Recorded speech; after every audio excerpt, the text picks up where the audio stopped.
महाराष्ट्रातील पारंपरिक कुस्ती संस्कृतीला उजाळा देणारा करंजखेड येथील जंगी आखाडा यंदा विशेष चर्चेत राहिलाय। श्री रेणुकामाता उत्सव समितीच्या वतीने आयोजित भव्य कुस्ती स्पर्धेला राज्यासह देशभरातून नामांकित पैलवानांनी हजेरी लावली होती।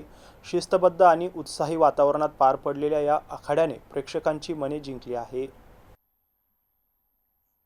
उत्सव समितीचे अध्यक्ष किसन वाघ आणि उपाध्यक्ष सूर्यभान हाडोळे यांच्या नेतृत्वाखाली उत्कृष्ट नियोजनातून हा भव्य कुस्ती सोहळा यशस्वीपणे पार पडला।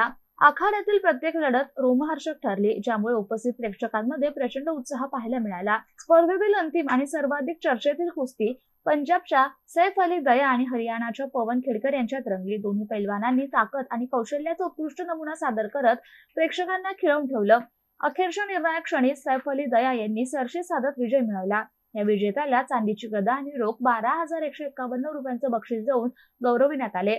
करंजखेडचा हा जंगी आखाडा कुस्तीप्रेमींसाठी एक अविस्मरणीय अनुभव ठरला असून याची चर्चा आता राज्यासह देशभरात रंगतीये। Devidas Thorat, MCN news, Kannada.